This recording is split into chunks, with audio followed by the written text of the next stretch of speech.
Hello everyone, my name is Nikhil and I welcome you all to the Angstrom Classes YouTube channel. So today we are going to start with the lectures for physics for class 10 and आज जो है हमारा lecture number 1 होने वाला है और इसमें हम लोग आज शुरू कर रहे हैं अपने फर्स्ट चैप्टर की जिसका नाम है रिफ्लेक्शन ऑफ लाइट। तो अगर आप एनसीईआरटी टेक्स्ट बुक देखोगे उस टेक्स्ट बुक में आप देखोगे तो जो लाइट चैप्टर है उसको एक ही चैप्टर में कंबाइन किया गया है जिसमें आप रिफ्लेक्शन और रिफ्रैक्शन दोनों पढ़ोगे। बट हम लोग यहाँ पे क्या करेंगे, हम लोग दोनों टॉपिक्स को सेपरेटली डील करने वाले हैं। तो पहला चैप्टर हमारे लिए होने वाला है रिफ्लेक्शन और इसके बाद फिर हम लोग जब नेक्स्ट चैप्टर शुरू करेंगे तब हम लोग वहां पे समझेंगे रिफ्रैक्शन ऑफ लाइट के बारे में। तो आज का जो हमारा लेक्चर नंबर 1 होगा इसमें हम लोग इंट्रोडक्शन देखेंगे। इंट्रोडक्शन इन द सेंस कि हम लोग आज समझने वाले हैं कि जो लाइट है उसकी क्या क्या नेचर है और उसके बारे में जो प्रॉपर्टीज है वो कैसे हमें पता चलती है।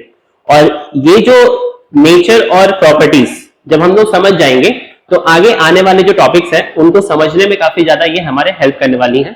तो this is going to be a very, you can say a very foundational lecture for everyone.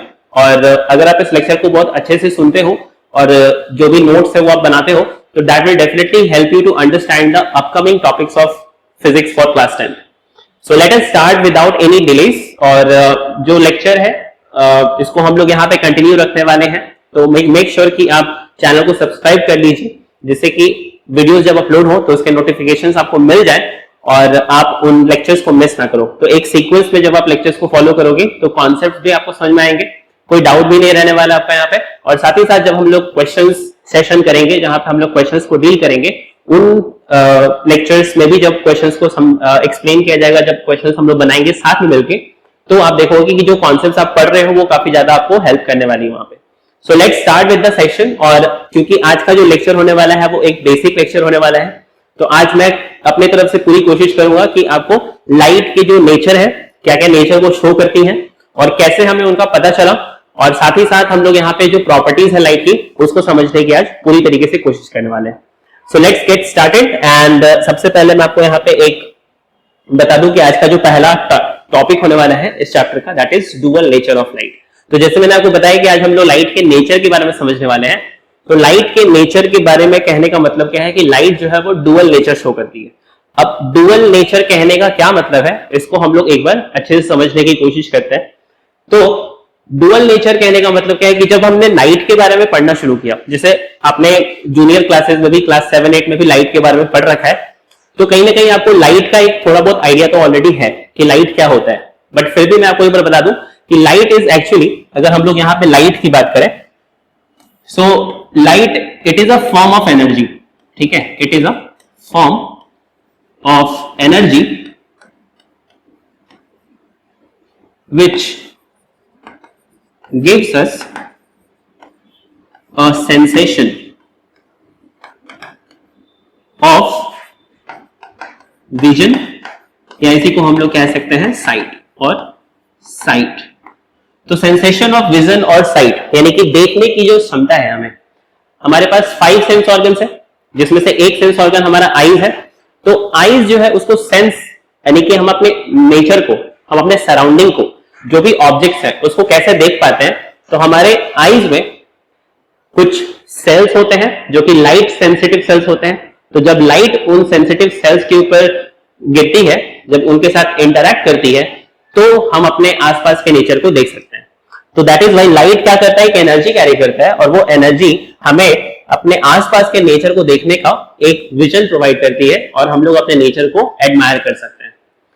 तो इसका डेफिनेशन है, ये लाइट का डेफिनेशन है। तो ये अगर हम लोग यहाँ पे इसको कह रहे हैं कि it is a form of energy, तो ऑब्वियस सी बात है कि लाइट अगर एनर्जी कैरी करता है तो there must be some store of energy, जहां पे ये एनर्जी स्टोर होगा।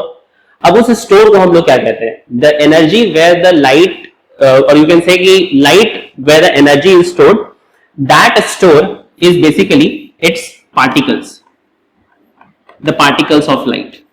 ठीक है, और अगर मैं आपको बताऊं यहाँ पे लाइट के पार्टिकल्स को हम लोग क्या कहते हैं, तो the modern name for the particles of light is photons. हम लोग लाइट के पार्टिकल्स को फोटॉन्स कहते हैं।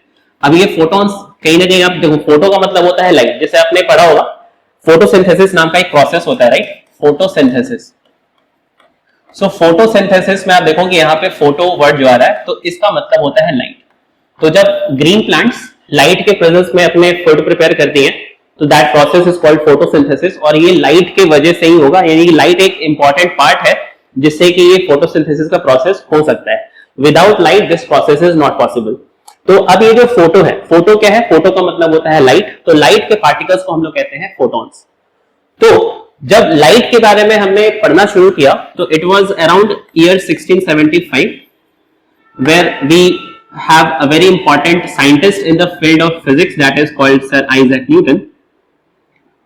तो सर आइजैक न्यूटन ने जब सबसे पहली बार यहाँ पे लाइट के बारे में प्रॉपर्टीज को डिस्कवर करना शुरू किया, तो उन्होंने सबसे पहले यहाँ पे क्या देखा, मतलब ये उन दिनों की बात है जब आइजैक न्यूटन ने चीजों को देखना शुरू किया। क्योंकि लाइट के बारे में तो हमें ऑलरेडी आइडिया है बहुत पहले से, क्योंकि जब से ह्यूमैनिटी एग्जिस्ट करती है तब से लाइट है, ये उसके पहले से भी लाइट है, जब से ये यूनिवर्स क्रिएट हुआ है। तो लोगों ने सोचा कि लाइट जो है वो लाइट की प्रॉपर्टीज क्या है, लाइट का बिहेवियर क्या है। तो जब लोगों ने इसको पढ़ना शुरू किया, तो उसमें से एक हमारे साथ जो साइंटिस्ट यहाँ पे निकल के आते हैं, that is sir Isaac Newton. तो 1675 में सर आइजैक न्यूटन ने जब लाइट के प्रॉपर्टीज को पढ़ना शुरू किया, तो उन्होंने बताया कि अगर हम लोग लाइट को, कोई भी एक लाइट सोर्स आपको यूज करना है, कोई भी एक लाइट सोर्स, तो सर आइजैक न्यूटन ने क्या किया, उन्होंने एक लाइट का सोर्स लिया, कैंडल हो सकता है या फिर कोई भी बल्ब हो सकता है, एनीथिंग जो कि लाइट वहां से एमिट करे।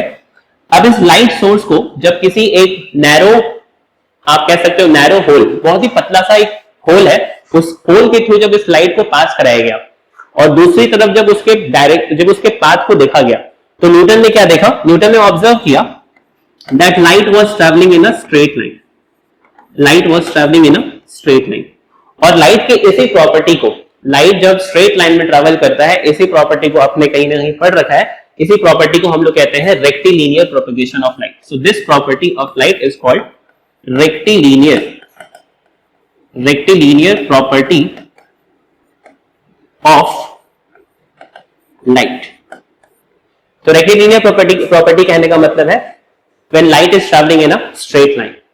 तो अब जब ये लाइट स्ट्रेट लाइन में ट्रैवल कर रही है, तो यहाँ पे हम लोग इसको ऐसा मान सकते हैं, जैसे लाइट जब ट्रैवल करती है, तो यहाँ पे क्या होता है, जब लाइट एक सिंगल लाइन में ट्रैवल कर रही है, तो वी कैन अज्यूम दैट, तो न्यूटन ने बोला कि ऐसा होगा वहां पे कि जो लाइट ट्रैवल कर रही है, उस लाइट के अंदर जो छोटे छोटे पार्टिकल्स हैं वो उसके साथ फ्लो कर रहा है, जो कि लाइट के एनर्जी को एक पॉइंट से दूसरे पॉइंट तक पहुंचाने का काम कर रहा है। तो सपोज करो आप यहाँ पे ये लाइट सोर्स है, ये लाइट सोर्स यहाँ से लाइट एमिट कर रहा है, और लाइट जो है वो किसी एक डायरेक्शन में ट्रेवल कर रही होगी स्ट्रेट लाइन में, तो इसी डायरेक्शन में लाइट के साथ क्या ट्रेवल कर रही होगी, इसके छोटे छोटे पार्टिकल्स ट्रेवल कर रहे होंगे, और इन्हीं छोटे छोटे पार्टिकल्स को हमने नाम क्या दिया, these small particles of light which is flowing in the same direction of the light, so these particles are called photons। ठीक है, अब ये लाइट के एनर्जी को कैरी करने का ये काम करते हैं। तो फोटोन तो यहाँ पे खास करके ये मॉडर्न नेम है, बट जब न्यूटन ने इस चीज को बताया, तब उन्होंने इस पार्टिकल्स को क्या नाम दिया था, इन पार्टिकल्स को उन्होंने नाम दिया था कॉर्पस्कल्स। और यहीं से एक थियरी निकल के आती है, that is called the corpuscular theory of light. तो यहां पे 1675 में सर आइजैक न्यूटन इन्होंने एक थियरी प्रपोज किया, थियरी वाज प्रपोज्ड, और इस थियरी के अकॉर्डिंग सर आइजैक न्यूटन ने हमें क्या बताया, दैट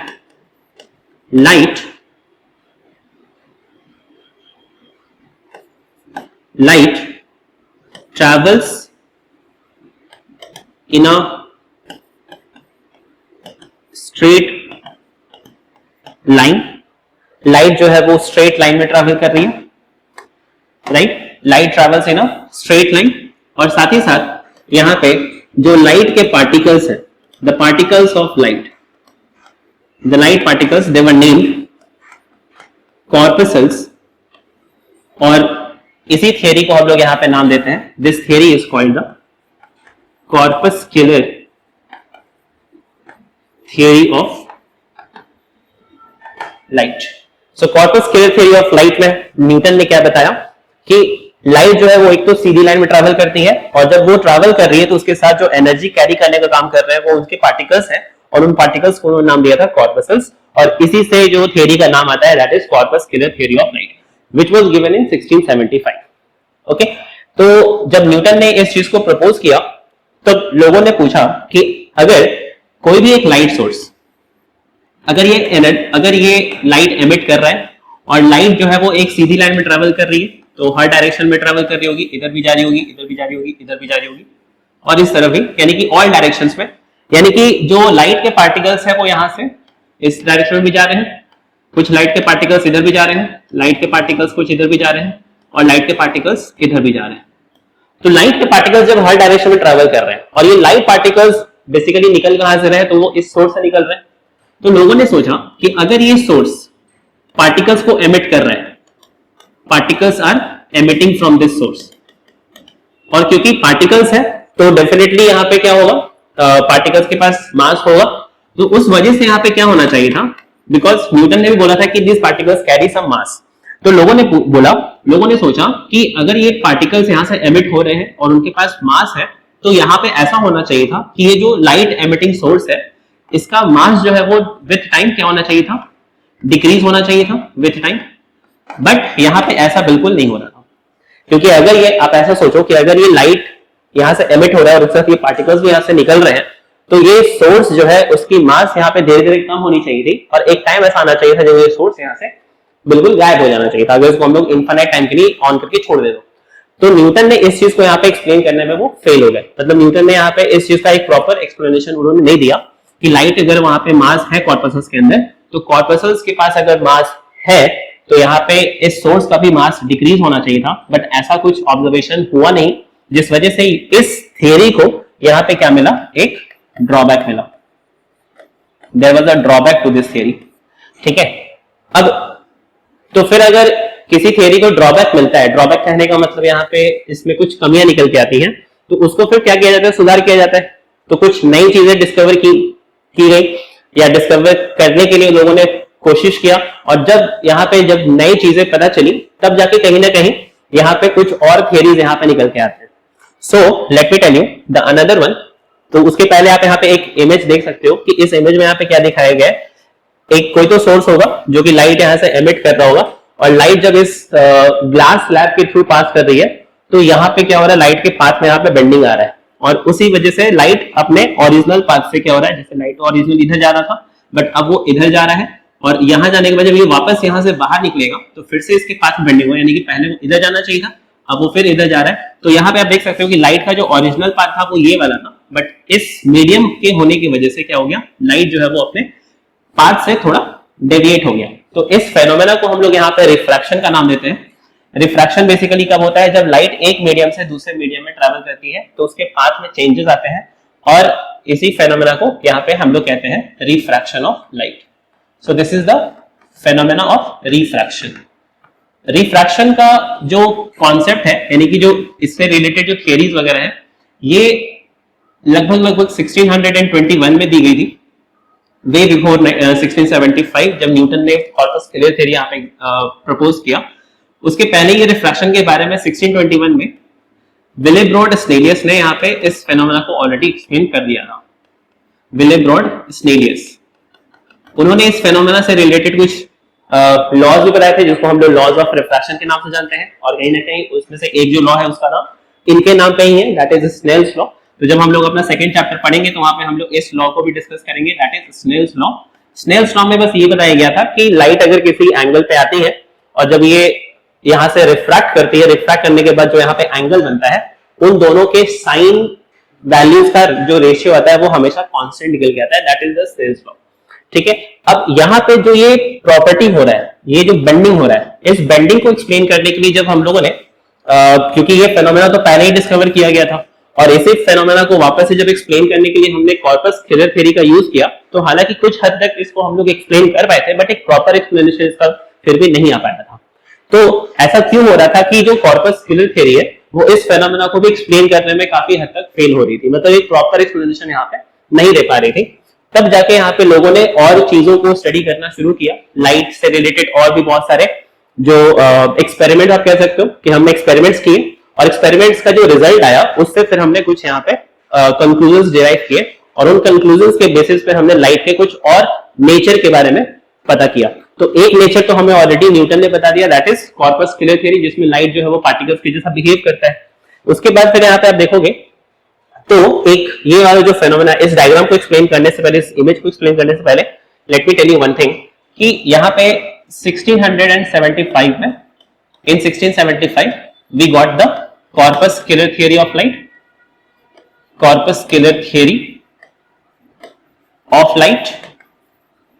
इससे लगभग 3 years later, in the year 1678 में we got a new theory and that is also proposed, that was also not proved, this theory was just proposed। this theory was called wave theory of light, wave theory of light।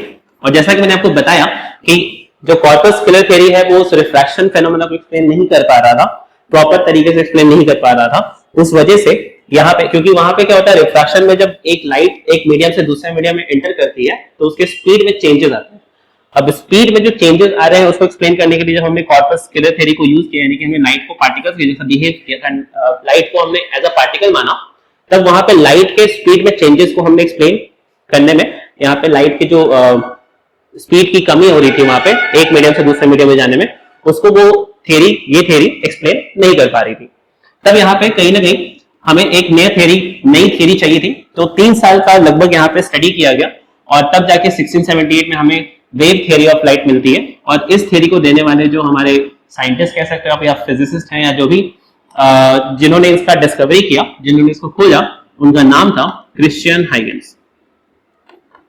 Christian Huygens.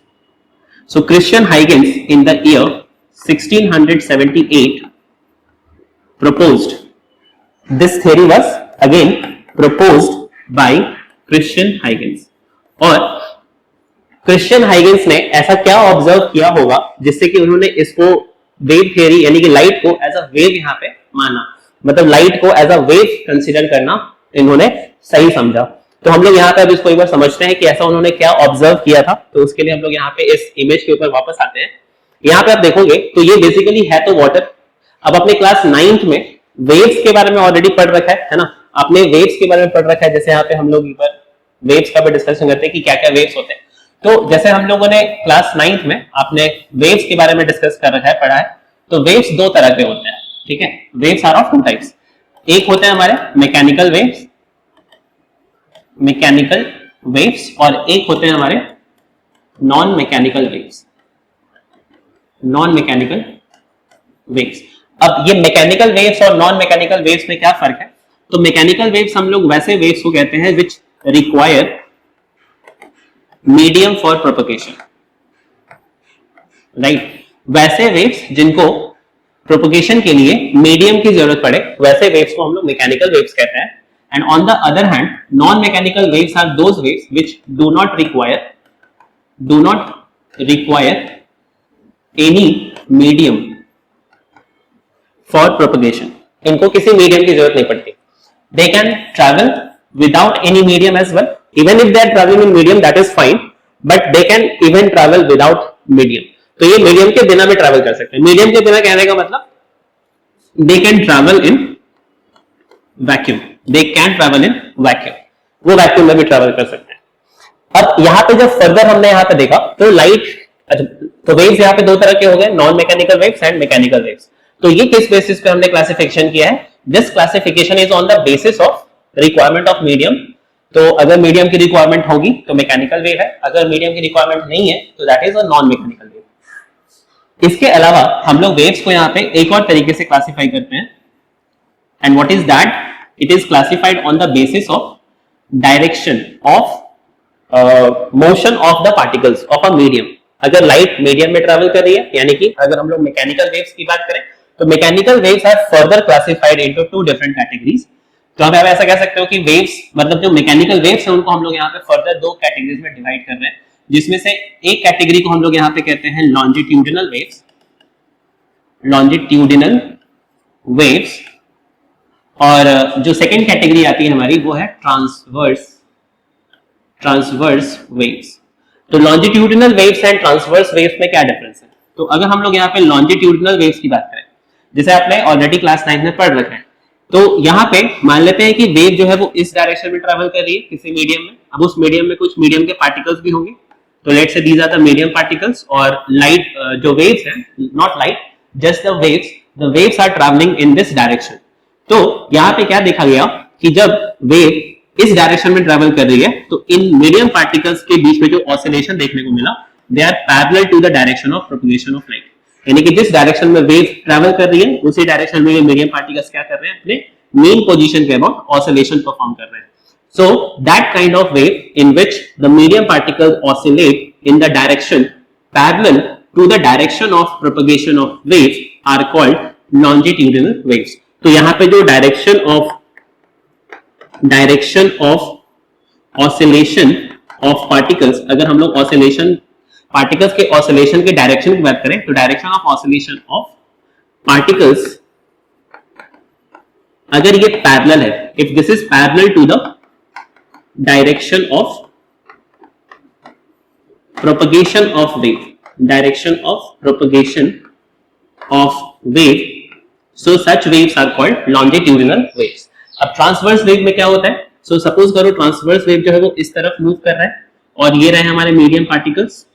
तो यहाँ पे क्या देखने को मिला कि जो medium particles है वो इसके परपेंडिकुलर ऑसिलेट करते हैं, so they are oscillating like this kind of oscillation where this kind of oscillation is called perpendicular oscillation. perpendicular कैसे पता चला हमें, तो यहाँ पे आप देख सकते हो कि वेव जो है वो ट्रैवल कर रही है राइट साइड, बट जो मीडियम पार्टिकल्स है वो अप डाउन ऑसिलेशन कर रहे हैं। तो यहाँ पे आप देखोगे तो जो डायरेक्शन ऑफ ऑसिलेशन है, direction of oscillation that is perpendicular, direction of oscillation of medium particles, ठीक है, direction of oscillation of particles is perpendicular to the direction of propagation of wave, direction of propagation of wave, ठीक है। तो इस तरह के waves को हम लोग कहते हैं ट्रांसवर्स वेव। जैसे अब इसका एग्जांपल हम लोग डिस्कस करें तो लॉन्जिट्यूडनल वेव का जो सबसे बेस्ट एग्जांपल है that is a sound wave, sound waves.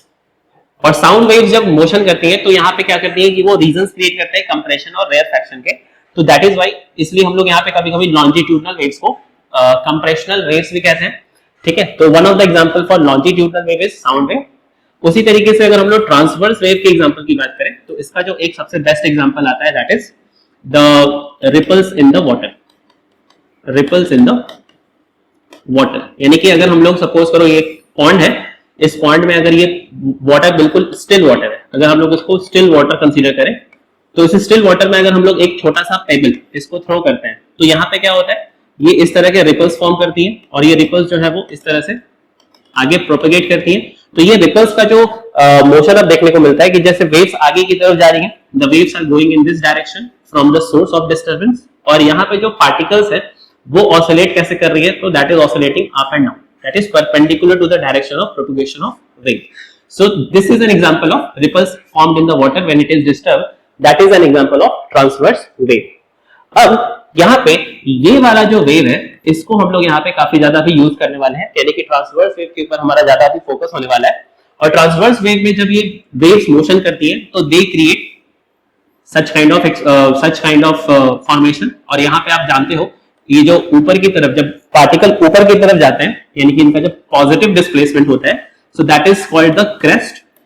और जब ये पार्टिकल्स, जैसे ये पार्टिकल्स थे, पार्टिकल्स ऊपर की तरफ है क्योंकि ये परपेंडिकुलर ऑसिलेट कर रहे हैं, तो कभी तो ऊपर जाएंगे फिर कभी नीचे आएंगे, तो अपने मेन पोजीशन के अबाउट जब ये पॉजिटिव डिस्प्लेसमेंट करते हैं, यानी कि ऊपर की तरफ जाते हैं, तो that portion of the wave is called crest. और जब ये पार्टिकल अपने मेन पोजीशन से नीचे आएगा, यानी कि नेगेटिव डिस्प्लेसमेंट अगर होगा, so that portion of the wave is called trough. Okay, so crest and trough ये कब फॉर्म होता है, क्रेस्ट एंड ट्रफ का फॉर्मेशन होता है ट्रांसवर्स वेव के केस में, और लॉन्जिट्यूडनल वेव्स के केस में क्या होता है, कंप्रेशन एंड रेयरफैक्शन का रीजन बनता है, जैसे साउंड के केस में होता है। साउंड वेव्स में जब साउंड वेव्स किसी मीडियम से ट्रैवल करती है तो उस मीडियम में मीडियम पार्टिकल्स क्या करते हैं, कहीं पे कंप्रेस होते हैं, यानी कि वो पास आते हैं, और जहां पे वो पास है उसके अगल बगल रीजन में क्या होंगे, मीडियम पार्टिकल्स एक दूसरे से दूर होते हैं। तो जहां पे मीडियम पार्टिकल्स एक दूसरे से दूर है दैट इज रेयरफैक्शन, और जहां पे मीडियम पार्टिकल्स आपस में नजदीक हैं दैट इज कंप्रेशन। तो कंप्रेशन और रेयरफैक्शन बनता है हमारा लॉन्जिट्यूडनल वेव में, और ट्रांसवर्स वेव में हमारे साथ आते हैं यहाँ पे क्रेस्ट एंड ट्रफ का फॉर्मेशन होता है। अब ये इसलिए इंपॉर्टेंट है क्योंकि अब इससे एक बहुत ही इंपॉर्टेंट प्रॉपर्टी हम लोग यहाँ पे समझने वाले हैं. So let us see that image और फिर हम लोग एक बार उसको समझते हैं. तो यहाँ पे मैंने आपको ये इमेज दिखाया था. अब इस इमेज में आप ध्यान से देखना यहाँ पे हो क्या रहा है. एक्चुअल में यहाँ पे जो पीछे देखोगे ये ओशन है और बीच में हमने एक स्टोन से बना एक वॉल बना दिया है और बीच में हमने थोड़ा सा स्पेस छोड़ दिया है. ठीक है, ये थोड़ा सा स्पेस यहाँ पे हमने छोड़ा ताकि पानी इस तरफ से इस तरफ आ सके. अब आप देखोगे तो जो वेव्स का फॉर्मेशन हो रहा है इस तरफ और इस तरफ वो बिल्कुल अलग दिख रहा है ना. इधर जो वेव्स है वो ऑलमोस्ट आप देखोगे कि पैरेलल है, मतलब इस वॉल के पैरेलल है. लेकिन जैसा ही ये वेव इस तरफ से इस तरफ आती है, यानी कि पानी जब इस तरफ से इस तरफ क्रॉस करता है, तो क्योंकि यहाँ पे बिल्कुल नैरो पैसेज है, यहाँ पे बहुत पतला सा गैप है जिसके लिए पानी हमने छोड़ रखा है ताकि पानी इस तरफ से इस तरफ आ जाए. अब इस नैरो पैसेज के थ्रू जब ये वेव्स इस तरफ आती हैं और क्योंकि ये ट्रांसवर्स वेव है पानी के अंदर बन रही है, तो ट्रांसवर्स वेव जब यहाँ पे आती है तो यहाँ पे क्या देखने को मिला कि ये जो एजेस है, एजेस के पास इनका बेंडिंग हो जाता है. तो when transverse wave pass through a narrow passage, what is this? This is a narrow passage. इस नैरो पैसेज के थ्रू जब ये ट्रांसवर्स वेव पास करती है, when transverse waves pass through these narrow passage, what we observed is, जब ये होता है तब उस केस में हमने यहां पर देखा कि जो waves है, the waves are bending around the edges, around the edges, यानी कि जो edges है, किनारे हैं यहाँ पे, इन किनारों के पास में देखने को क्या मिल रहा है कि जो वेव्स हैं, जो ये ट्रांसवर्स वेव्स है, वो बेंड कर रही हैं और बेंड करने के वजह से आप देखोगे तो यहाँ पे जो वेव्स का फॉर्मेशन हुआ है वो कैसा हो गया है. तो वेव्स अब कुछ इस तरीके से ट्रैवल कर रही है. तो waves are travelling like this. ठीक है, तो ये जो ट्रांसवर्स वेव है, पहले जब ये पैरेलल थी, ठीक है, हम लोग उसको ऐसा मान सकते हैं कि ये सब आपस में पैरेलल आ रहे हैं, रिपल्स का फॉर्मेशन करते हुए, यानी कि ट्रांसवर्स वेव के फॉर्म में ऐसा आ रहे हैं. और जब ये नैरो पैसेज के थ्रू क्रॉस करती हैं, अगर हम लोग इसको ऊपर से देखेंगे तो ऊपर से ये कुछ ऐसा दिख रहा होगा. तो ये इधर वाला वॉल हो गया, बीच में नैरो पैसेज, और फिर ये इस तरफ वाला वॉल हो गया. और जो वेव्स है वो ऑलमोस्ट यहाँ से क्या आ रही है, पैरेलल इस तरह से आ रही है. जब ये नैरो पैसेज के थ्रू क्रॉस करती है तो क्या होता है, यहाँ पे एजेस के पास वो बेंड करती है और बेंड करने के बाद जो वेव्स है वो कुछ इस तरीके से ट्रैवल कर रही है. They are travelling like this. ठीक है, ये कुछ ऐसे ट्रैवल कर रही है, यानी कि इनका शेप कैसा हो गया, तो एक आर्क शेप यहाँ पे बन रहा है. So they are forming an arc shape because of bending. Bending के वजह से ये हो रहा है. तो अब ये क्यों इंपॉर्टेंट है, ये जो मैंने अभी आपको यहाँ अभी तक जितना बताया है, ये क्यों मैंने बताया, क्योंकि मैंने आपको अभी बताया था थोड़ी देर पहले, हमने अभी डिस्कस किया था कि जब हमने 1675 में कॉर्पस क्लेरे हमने जब न्यूटन ने जब बताया 1675 में जब कॉर्पस क्लेरे थ्योरी आया था, corpuscular theory failed to explain the bending of light during refraction. जब रिफ्रैक्शन होता है तब उस केस में लाइट जो ये कॉर्पस क्लेरे थ्योरी है वो इसको एक्सप्लेन करने में फेल होती है, राइट. तो उसके लिए फिर हम लोगों ने यहाँ पे क्या देखा कि अगर हम लोग वेव थ्योरी जो कि 1678 में क्रिश्चियन हाइगेंस ने इसको प्रपोज किया था, and it is also proposed, ये भी नॉट प्रूव्ड येट. ठीक है, इसका भी कोई प्रूफ अभी तक हमें नहीं मिला था, नॉट प्रूव्ड येट. ठीक है, अभी तक यहाँ पे इसका कोई प्रूफ हमें नहीं मिला था.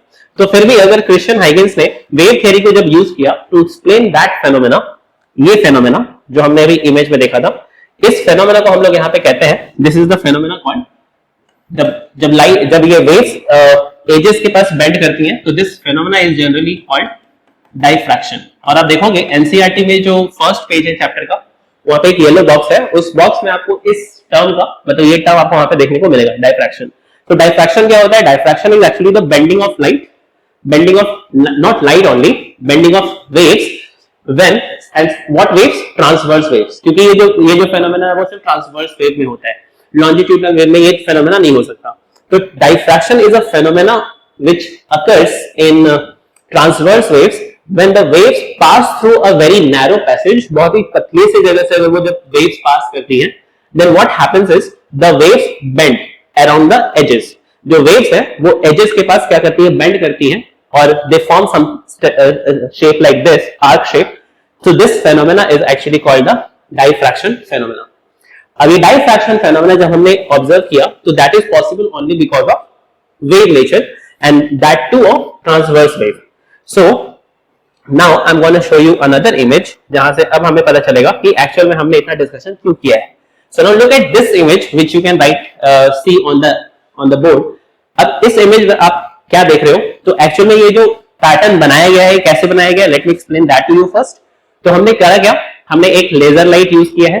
लेजर लाइट को हमने एक जगह पे पोजीशन किया और उसके पाथ में हमने एक आप कह सकते हो कार्डबोर्ड का एक छोटा टुकड़ा है और उस कार्डबोर्ड के छोटे से टुकड़े में हमने एक छोटा सा क्या किया है, छेद बनाया है जो कि एक नैरो पैसेज की तरह वर्क करेगा और लाइट को हमने उसके थ्रू पास कराया.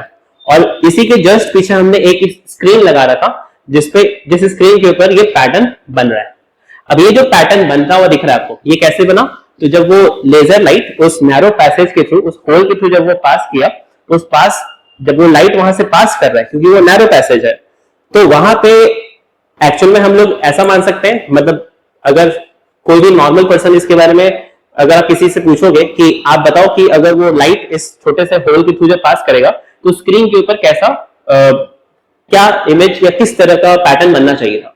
तो जनरली क्योंकि होल जो है वो सर्कुलर शेप का है, तो जो कॉमन पब्लिक होगी उनको क्या लगेगा, वो क्या बोलेंगे कि जो स्क्रीन पे जो पैटर्न बनना चाहिए था वो भी सर्कुलर शेप का होना चाहिए था क्योंकि लाइट उसके थ्रू पास करी और सर्कुलर है तो सर्कुलर शेप का पैटर्न कुछ तो बनना चाहिए था. तो क्रिश्चियन हाइगेंस ने भी यही सोच के वो एक्सपेरिमेंट किया था. बट एक्चुअल में क्या हुआ, जैसे ही वो लाइट उस होल को क्रॉस करती है और क्रॉस करने के बाद जब स्क्रीन के ऊपर उसका पैटर्न बनता है तो वो पैटर्न कुछ ऐसा बनता है जहां पे आप देख सकते हो कि कुछ ऐसे रीजंस हैं जहां पे लाइट बहुत ज्यादा ब्राइट है. These are the regions where the light is very bright, and there are some regions in between where the light is almost absent, or you can say that this region is a little bit darker than the surrounding just neighboring regions. अपने आसपास के neighboring region से ये जो region है वो थोड़ा dark है. And why this is happening? यहाँ पे ये region dark क्यों है? यानी कि ऐसा हम लोग कह सकते हैं ये dark region होने का कारण ये है कि light यहाँ पे नहीं पहुंच पा रही है और जहां पे ब्राइट रीजन बन रहे हैं इसका मतलब लाइट वहां पे पहुंच रही है. सो ब्राइट रीजन कहने का मतलब क्या है, लाइट इज रीचिंग, लाइट यहां पे पहुंच पा रही है, और you can say light is present, and dark region is where light is absent.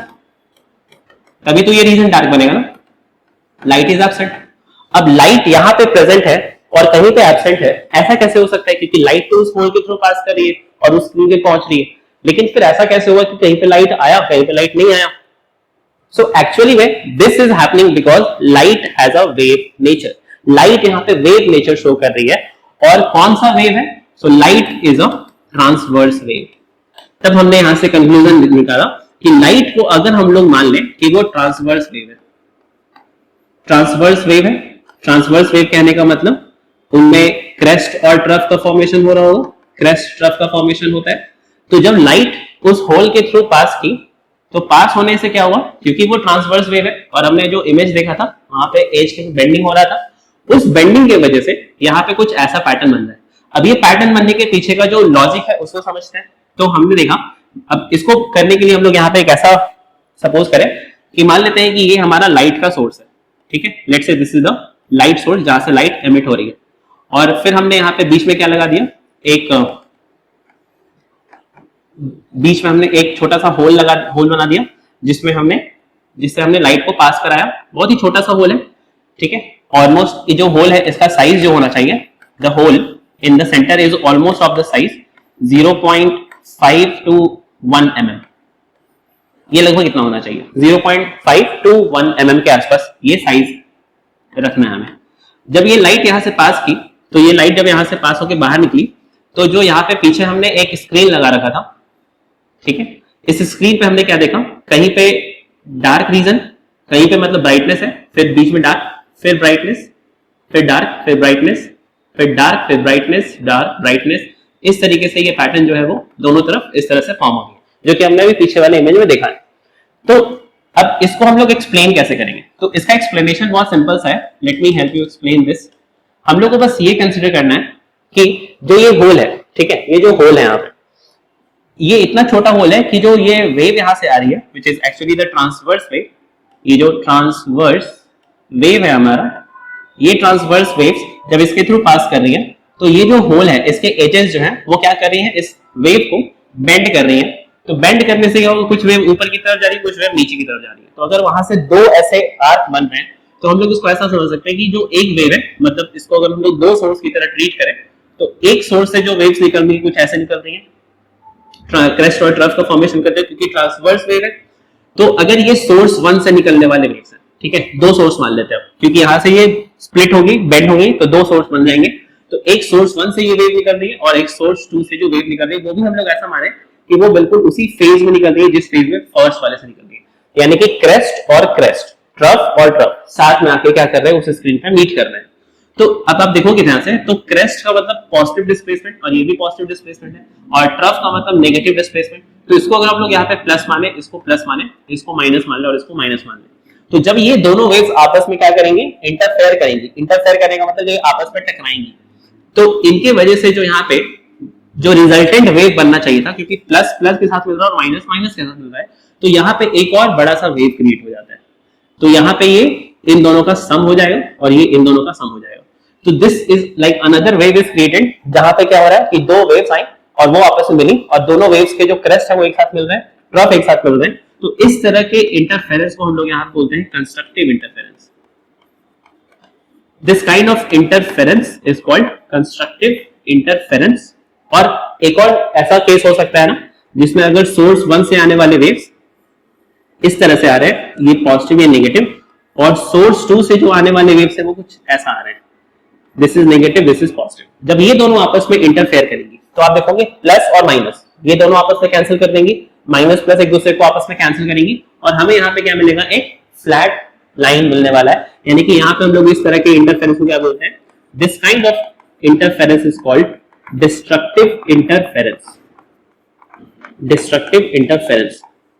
So constructive interference and destructive interference, this is the reason that we see some regions where we have the bright light and we have some regions where the light is almost absent, or that is creating a dark region. So dark region बनने का कारण है destructive interference होना और bright regions बनने का कारण है constructive interference होना। और ये तभी पॉसिबल है जब लाइट अपने आप में क्या हो, ट्रांसवर्स वेव्स के जैसा बिहेव करे, यानी कि वो आपस अपने आप में क्या है, ट्रांसवर्स वेव है। क्योंकि ये फेनोमेना सिर्फ और सिर्फ वेव्स की वजह से ही हो सकती हैं। And what kind of wave this kind of phenomena can only be possible when the wave is of transverse nature. So ये जो फेनोमेना है इसको जनरली हम लोग यहाँ पे बोलते हैं इंटरफेरेंस फेनोमेना। जैसे डायफ्रैक्शन होता है उसी तरीके से इंटरफेरेंस होता है। तो डायफ्रैक्शन में एक सिंगल होल है, उसके थ्रू ये लाइट पास कर रही है, और इंटरफेरेंस में हम लोग क्या करते हैं, यहाँ पे दो छोटे छोटे होल्स लेते हैं, उसके थ्रू हम लोग लाइट को भेजते हैं। तो एक होल एक सोर्स हो गया और दूसरा होल दूसरा सोर्स हो गया, तो वहां से जो वेव्स है क्योंकि वो बेंड करेंगी तो आपस में क्या करेंगे, इंटरफेयर। इंटरफेरेंस अगर यहाँ पे इस तरह से हो रहा है कि दोनों के सेम फेजेस मीट कर रहे हैं, मतलब पॉजिटिव पॉजिटिव नेगेटिव नेगेटिव, यानी कि क्रेस्ट क्रेस्ट ट्रफ ट्रफ, तो यहाँ पे कंस्ट्रक्टिव इंटरफेरेंस हो जाएगा।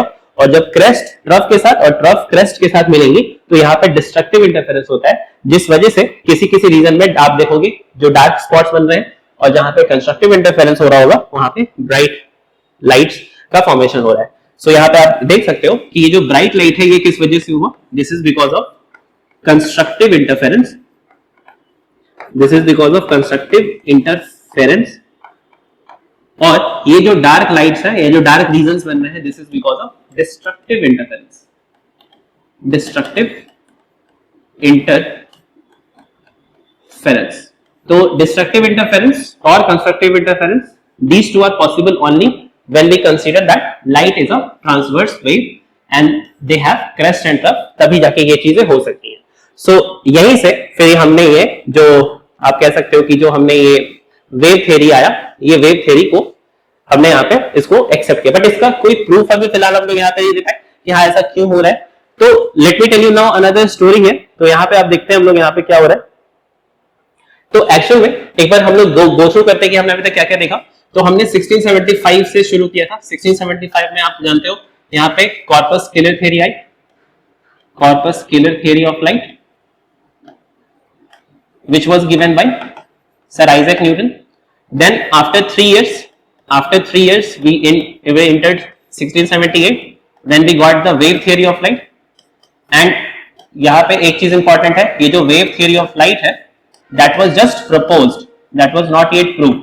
This was just proposed by Christian Huygens using that kind of observations. जो हमने देखा अभी पानी में जो दिख रहा है और फिर जब वो होल्स के थ्रू जब वो लाइट जा रही है तब जो हमने देखा उसको देखते हुए हमने यहाँ पे प्रपोज किया कि हाँ मान लेते हैं कि लाइट जो है वो वेव नेचर शो करता है, तो उससे बना वेव थ्योरी. बट इसका कोई एग्जैक्ट प्रूफ नहीं आ पाया until and unless we entered almost 125 years.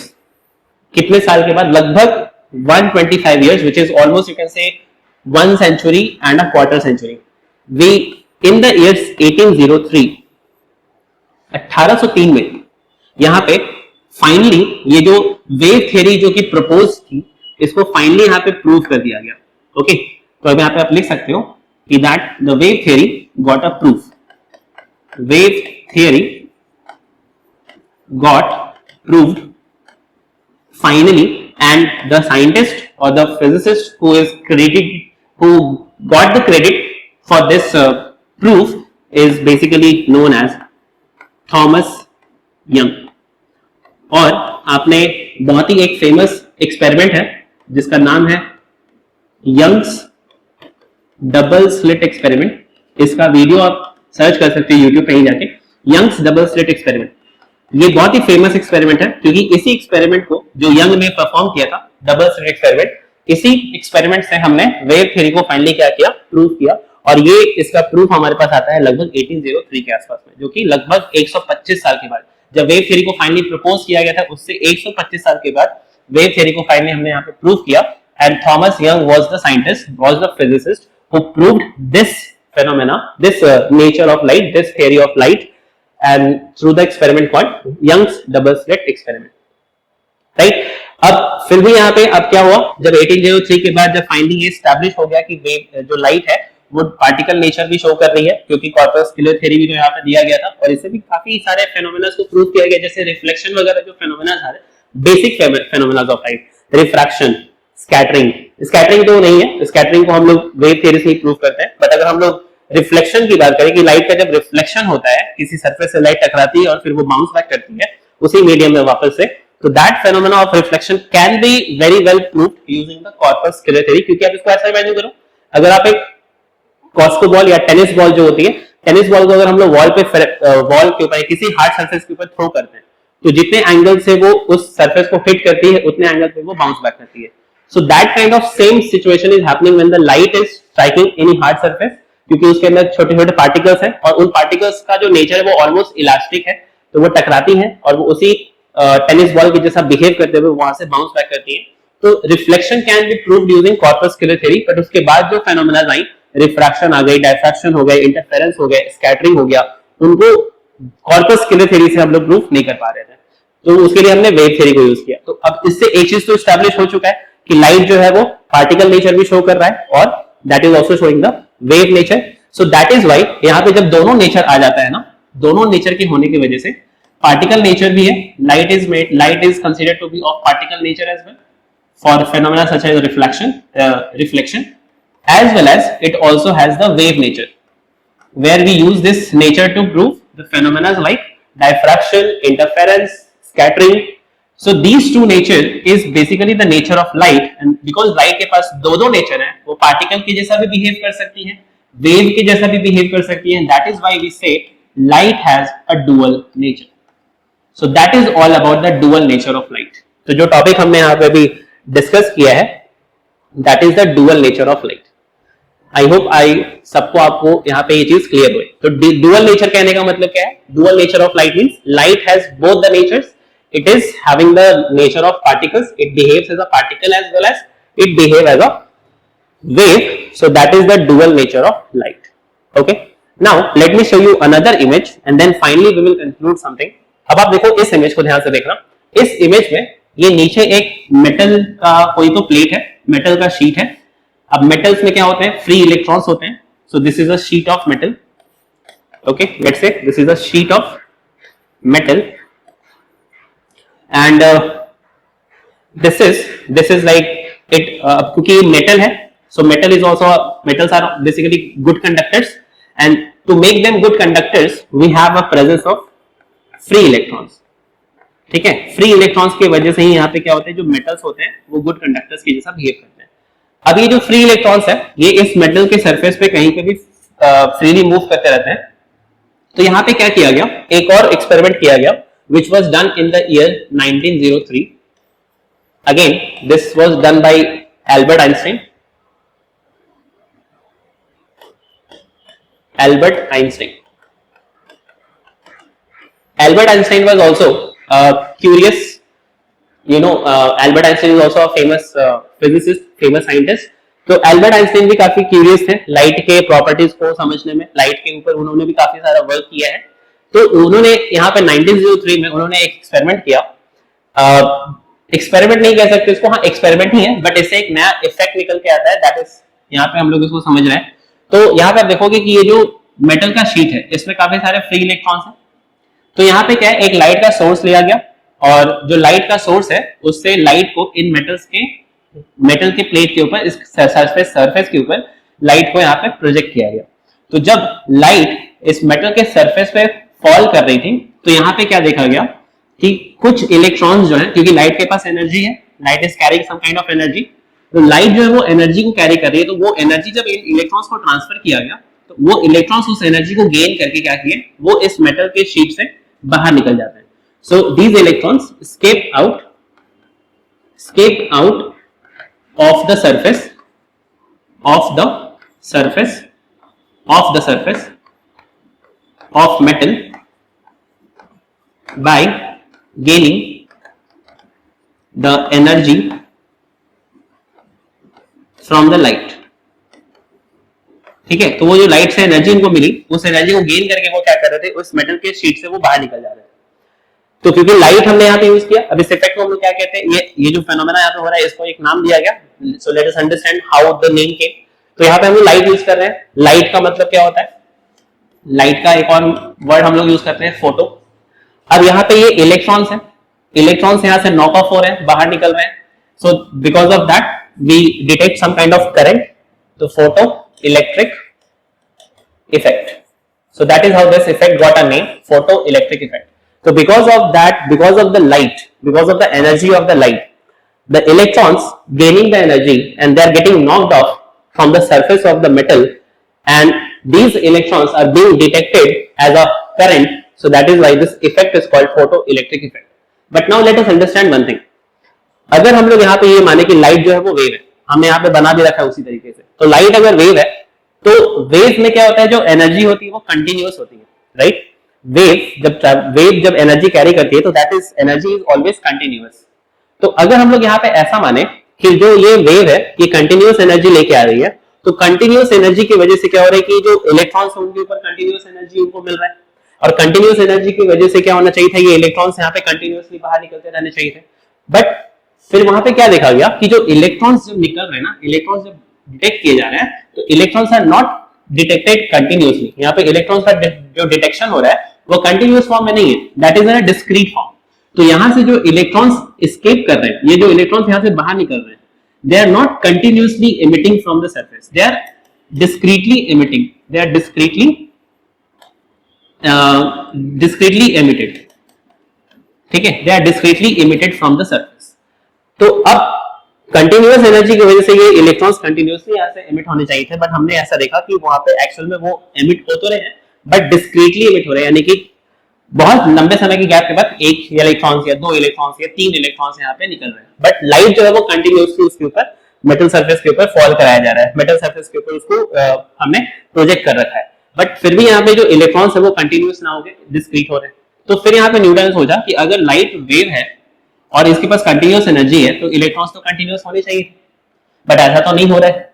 तो फिर न्यूटन ने क्या किया, एल्बर्ट आइंस्टाइन ने क्या किया, उन्होंने एक assumption लिया कि अगर हम लोग मान ले कि लाइट जो है वो पार्टिकल नेचर है, इफ वी अज्यूम, ठीक है, इफ वी अज्यूम, अगर हमारा assumption हो, हमारा assumption क्या है, एल्बर्ट आइंस्टाइन का assumption था कि let us consider that light are made up of particles, light are made of particles, और क्योंकि ये पार्टिकल्स हैं तो पार्टिकल्स के अंदर एनर्जी होगी, और क्योंकि एक पार्टिकल है तो उस पार्टिकल के पास एनर्जी स्टोर करने का जो कैपेसिटी है मैक्सिमम कुछ तो होगा। तो अब यहाँ पे क्योंकि लाइट जो है वो हमने यहाँ पे तो ऑलरेडी बोल रखा है कि लाइट जो है वो क्या है, वेव नेचर शो करता है। तो वेव से रिलेटेड काफी सारे प्रॉपर्टीज होते हैं, उसमें से एक प्रॉपर्टी होता है that is called the frequency, frequency of the wave. तो यहाँ पे हमने क्या देखा कि अगर ये मान लेते हैं ये पार्टिकल है, तो इसके अंदर जितनी एनर्जी है that should be proportional to the frequency of light, that should be proportional to the frequency of light. ठीक है, अब जितनी फ्रीक्वेंसी होगी उतनी ही एनर्जी इसके पास होगी, इस पार्टिकल के पास होगी। और अगर ये पार्टिकल की तरह बिहेव करेगा तो एक टाइम पे एक पार्टिकल टकराएगा, तो अगर उस पार्टिकल के पास उतनी एनर्जी हो कि वो अपने एनर्जी को इलेक्ट्रॉन को ट्रांसफर कर दे, या अपने एनर्जी को किसको ट्रांसफर करे, ट्रांसफर कर दे उस इलेक्ट्रॉन को जो कि उस मेटल शीट के ऊपर है, सरफेस के ऊपर है, और इस इलेक्ट्रॉन को उतनी एनर्जी मिल जाए कि वो उस इलेक्ट्रॉन उस एनर्जी को गेन करके बाहर निकल जाए, तभी ऐसा हो सकता है कि जो इलेक्ट्रॉन्स है वो डिस्क्रीटली है। क्योंकि पार्टिकल्स जो है वो क्या है, पार्टिकल्स जो है वो एक limited amount of energy carry करेंगे, एक फिक्स्ड अमाउंट ऑफ एनर्जी। तो अब ये फिक्स्ड अमाउंट ऑफ एनर्जी की वजह से क्या हो रहा है कि अगर हम लोग ये अजम्पशन करते हैं तो हम लोग कहीं ना कहीं इस चीज को एक्सप्लेन कर पा रहे हैं कि हाँ, जो डिस्क्रीट अमाउंट ऑफ इलेक्ट्रॉन्स वहां से एमिट हो रहे हैं, उसका मतलब ये है कि ये जो लाइट के पार्टिकल्स हैं इनके पास एनर्जी होगी लाइट के फ्रीक्वेंसी के प्रोपोर्शनल, जितनी फ्रीक्वेंसी उतनी ज्यादा एनर्जी। अगर फ्रीक्वेंसी कम रखेंगे तो लाइट के एनर्जी कम होगी, और फ्रीक्वेंसी को ज्यादा रखेंगे तो लाइट की एनर्जी ज्यादा हो जाएगी। तो डिपेंडिंग ऑन दैट यहाँ पे इलेक्ट्रॉन्स का जो एमिशन हो रहा है वहां से, उन एमिशंस को यहाँ पे हम लोग प्रॉपर्ली एक्सप्लेन कर पा रहे हैं। तो यानी कि जो फोटो इलेक्ट्रिक इफेक्ट है, उस इफेक्ट को वापस से एक्सप्लेन करने के लिए वेव थ्योरी फिर से फेल हो रही है। तो वेव थ्योरी तो काफी ज्यादा एस्टैब्लिश हो चुकी थी, 1803 में हमने उसको एस्टैब्लिश किया। आप देखोगे यहाँ पे 1803 में हमने उसको एस्टैब्लिश कर दिया फाइनली प्रूव करके, और ये लगभग 125 साल के बाद ही हो पाया था। लेकिन लगभग 100 साल के बाद जो ये नया फेनोमेना हमने डिस्कवर कर लिया, that was done by Albert Einstein. तो ये फेनोमेना को एक्सप्लेन करने के लिए वापस से वेव थ्योरी को हम लोग यूज नहीं कर पा रहे हैं। यानी कि हमारा एजम्पशन क्या है वापस से कि हम लोग लाइट को मान लेते हैं कि वो पार्टिकल से ही बना है। So that again leads to another theory of light that is called the particle theory of light. एक था corpuscular theory जो कि न्यूटन ने दिया था। आइंस्टीन ने उसी को थ्योरी को मॉडिफाई करके उन्होंने बताया कि लेट अस अज्यूम कि लाइट जो है वो मासलेस है, लाइट के पार्टिकल्स जो है वो मासलेस है, उनके पास कोई एनर्जी नहीं है, मतलब कोई मास नहीं है, बट फिर भी वो एनर्जी कैरी कर रही है, that is proportional to the frequency, and that assumption can very well explain the emission of photo electrons. So इसी वजह से यहाँ पे हम लोग इसको बोलते हैं कि ठीक है, जो लाइट है वो एक नया यहाँ पे नेचर रखा है, that is particle theory of light, यहाँ पे वापस से एस्टैब्लिश कर दिया गया। बस उसको नाम चेंज कर दिया गया, पार्टिकल कॉर्पस्कुलर थ्योरी को पार्टिकल थ्योरी बोल दिया गया, पार्टिकल थ्योरी ऑफ लाइट। तो पार्टिकल थ्योरी ऑफ लाइट को यहाँ पे वापस से लाया गया, लेकिन हम लोग इस फैक्ट से भी डिनाई नहीं कर सकते, इंटरफेरेंस, डायफ्रैक्शन, स्कैटरिंग, इन फेनोमेना को एक्सप्लेन करने के लिए हमें लाइट के वेव नेचर को ही यूज करना पड़ रहा है, बट फोटो इलेक्ट्रिक इफेक्ट को एक्सप्लेन करने के लिए हमें पार्टिकल नेचर को मानना पड़ेगा। तो that again bring back the particle nature of light into existence, जो कि वेव थ्योरी के बाद कहीं ना कहीं कम, मतलब उसका इन्फ्लुएंस कम हो गया था। बट जब न्यूटन ने, एल्बर्ट आइंस्टाइन ने जब इस फोटो इलेक्ट्रिक इफेक्ट के को डिस्कवर किया, तो उस डिस्कवरी के बाद पार्टिकल नेचर फिर से रिवाइव हुआ, और तब हम लोग यहाँ पे क्या बोलते हैं कि एक नया कॉन्सेप्ट लेके आते हैं, that is called the quantum theory of light. और क्वांटम थ्योरी ऑफ लाइट का जो बेसिकली यहाँ पे मेन क्रेडिट जाता है, that goes to Max Planck, जिन्होंने क्वांटम थ्योरी को बहुत प्रॉपर तरीके से एक्सप्लेन किया। ठीक है, उन्होंने एल्बर्ट आइंस्टाइन के एजम्पशन को ही यूज करके ये चीज यहाँ पे प्रूव किया था, एस्टैब्लिश किया था। तो Max Planck gave another theory that is called the quantum theory, and according to the quantum theory of light, light behaves as a quantum means small packets which carries the energy, and depending on the way it is interacting with the different ये जिस तरह से different चीजों के साथ interact कर रही है, जैसे डायफ्रैक्शन में इंटरेक्शन हो रहा है, स्कैटरिंग में इंटरेक्शन होगा, राइट, इंटरफेरेंस में इंटरेक्शन हो रहा है, रिफ्लेक्शन रिफ्रैक्शन के दौरान भी क्या हो रहा है, लाइट का इंटरेक्शन हो रहा है मैटर के साथ, मटेरियल के साथ। तो depending on how it is interacting, यहाँ पे एक जो प्रॉपर्टी है, एक नेचर जो है वो डोमिनेट करती है, दूसरा डोमिनेट नहीं करती। तो जैसे रिफ्लेक्शन हो रहा है तो वहां पे हम लोग पार्टिकल नेचर को देखते हैं। अगर हम लोग बात करें अपने अदर फेनोमेना जैसे रिफ्रैक्शन, स्कैटरिंग, डायफ्रैक्शन, इंटरफेरेंस, तो इनको एक्सप्लेन करने के लिए हम लोग यहाँ पे वेव थ्योरी को देख रहे हैं। So that leads to the dual nature of light, and finally हमारे पास जो डुअल नेचर है वो यहाँ पे आज हम लोग उसको यूज करते हैं, एक्सप्लेन करते हैं, और ये फाइनली यहाँ पे इस तरह से डिस्कवर हुआ। तो डुअल नेचर ऑफ लाइट कहने का यहाँ पे क्या मतलब हुआ? सो डुअल नेचर ऑफ लाइट कहने का मतलब है light is having wave nature as well as particle nature. So wave nature can be used to explain phenomena like refraction, diffraction, interference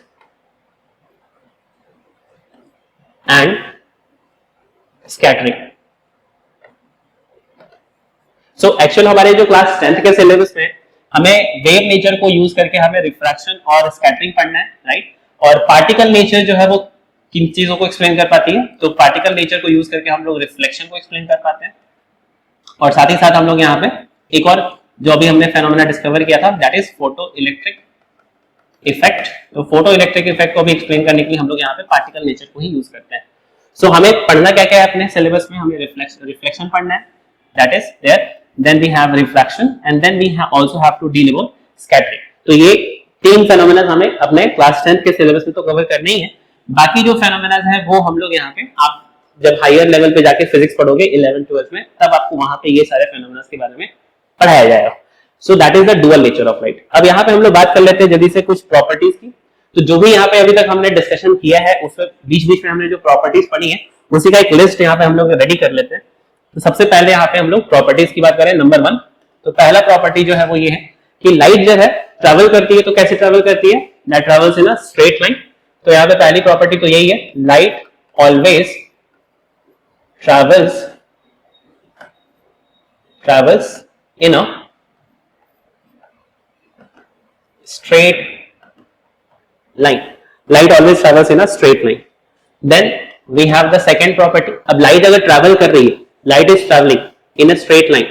तो light जब travel करती है तो यहाँ पे हम लोग इसको एक्चुअली हम लोग इसको बोलते हैं rectilinear propagation of light. अब light जब travel कर रही है तो किसी स्पीड से तो travel करेगी। So यहाँ पे लाइट के स्पीड को जब हम लोग देखते हैं एक्चुअल विच मीडियम, तो हम लोग वैक्यूम को देखते हैं।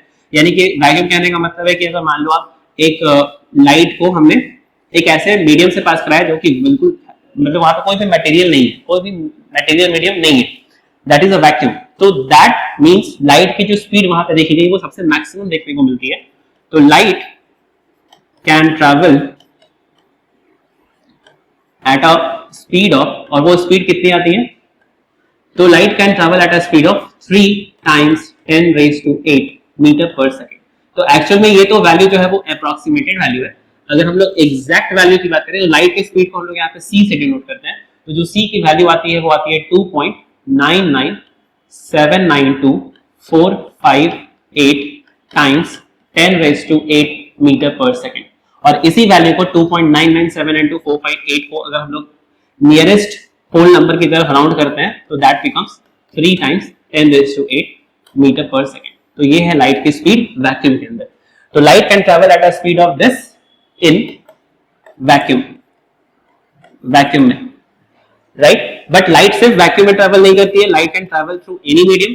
तो वैक्यूम जो है उसमें सबसे मैक्सिमम होगा, ये अलग बात है, राइट। जब ये दूसरे मीडियम में ट्रैवल करेगी तो उसकी स्पीड कम होती है, राइट। तो यहां पर हम लोग ये बोल सकते हैं कि light changes its speed in different medium। और लाइट की यही प्रॉपर्टी है जो कि रिस्पॉन्सिबल है रिफ्रैक्शन फेनोमेना के लिए। So this property is basically responsible for the change in the speed of light, is responsible for the phenomena of refraction, the phenomena of refraction, right? Next property is light do not require any medium for its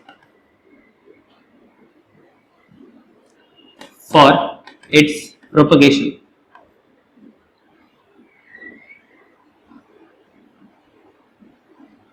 for its propagation, light को propagate करने के लिए किसी medium की जरूरत बिल्कुल भी नहीं है।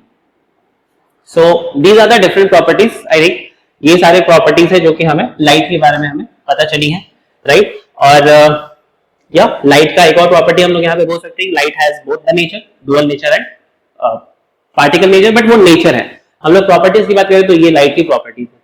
तो light always travels in a straight line. This property is also called the rectilinear propagation of light. Light can travel at a speed of 3 times 10 raised to 8 meter per second. This is the maximum speed of any object, anything that exists, right? Vacuum के अंदर light की speed इतनी है, तो ये और ये पूरे यूनिवर्स की सबसे मैक्सिमम स्पीड है. इससे ज्यादा स्पीड किसी चीज की नहीं है. ठीक है, तो that is just a rounded value. Exact value जो है वो लाइट की स्पीड की वो इतनी होती है, right. Then light changes its speed in different media. Light जो है वो डिफरेंट मीडिया में डिफरेंट स्पीड से ट्रैवल करती है, and this phenomena is responsible for refraction. This property is responsible for the phenomena of refraction. And then we have light do not require any medium for its propagation. Light को travel करने के लिए किसी भी medium का requirement नहीं है. Light बिना मीडियम के भी ट्रैवल कर सकती है, जैसे वैक्यूम. आप देखोगे इसमें जो सन से आने वाली जो लाइट रेज है अर्थ तक, उनके बीच में सन और अर्थ के बीच में कोई भी मीडियम प्रेजेंट नहीं है, बट फिर भी लाइट जो है वो ट्रैवल करती है. It take about 8 minute 13 seconds to reach the surface of earth. जब वो लाइट वहां से एमिट होती है तो लगभग 8 मिनट 12 सेकंड 12 या 13 सेकंड के आसपास हमको लगता है इस लाइट को अर्थ तक पहुंचने में. वो ट्रैवल कर रही है विदाउट एनी मीडियम. तो दैट मींस लाइट को किसी भी मीडियम का रिक्वायरमेंट नहीं है, बट फिर भी अगर मीडियम है तो लाइट उसमें भी ट्रैवल करेगा, बट इट डिपेंड्स ऑन कि किस तरह का मीडियम है. तो उसमें लाइट की स्पीड जो है वो यहाँ पे चेंज होती रहती है, राइट. सो आई होप आप सबको यहाँ तक जो कॉन्सेप्ट है वो क्लियर है. तो हमने यहाँ पे आज जो डिस्कशन किया है उसको हम लोग आज यहाँ पे एंड करेंगे.